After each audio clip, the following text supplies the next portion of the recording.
अस्सलाम वालेकुम मेरे प्यारे दोस्तों।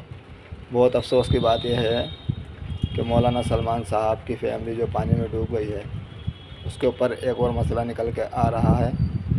लोग बार कह रहे हैं कि जो फैमिली डूबी है पानी में मौलाना साहब की, क्या वो शहीदों में कहलाएंगे, शहीदी में नाम लिखा जाएगा उनका। तो देखते हैं, आओ इन मौलाना की वीडियो का पूरा बयान और यह हमारे सामने पूरी बात जो है नाज़रीन, ये हमारे बताएंगे भाई हदीस हैं, की बिहार से रोशनी में। सवाल कर रहे हैं।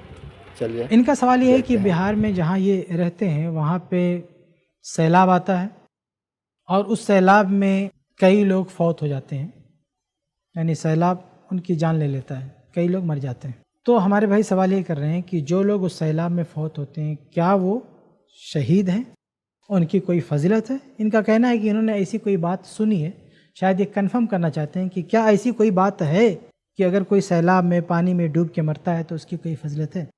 तो देखिए, एक रवायत है सही बुखारी में, हदीस नंबर 2829, ऐसे ही सही मुस्लिम में और बहुत सारी कुतुब हदीस में। उसमें अल्लाह के नबी सल्लल्लाहु अलैहि वसल्लम फरमाते हैं कि अश्शुहदाउ खमसतुन, कि 5 किस्म के लोग शहीद हैं। उसमें आप फरमाते हैं कि अल मतऊन वल मबतून वल गरीक। तो इसमें गरीक का भी जिक्र है। तो शुरू में जिक्र है ताउन, मतऊन यानी ताउन में अगर कोई शख्स फौत होता है तो वो शहीद है। ऐसे ही मबतून, पेट की बीमारी में कोई फौत होता है तो शहीद है।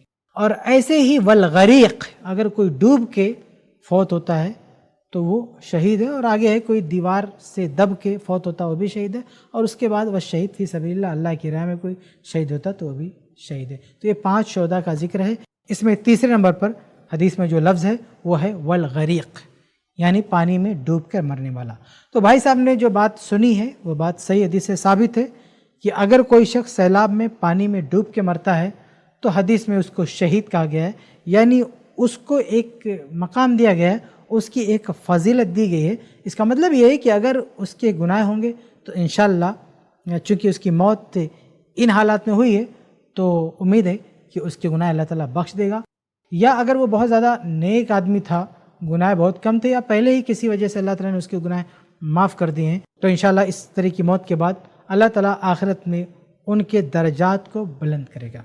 यानी जन्नत में जो मकाम वो अपने आमाल से हासिल नहीं कर सकते थे, वो मकाम इनको दे दिया जाएगा इस वजह से क्योंकि इनकी मौत सैलाब में हुई है।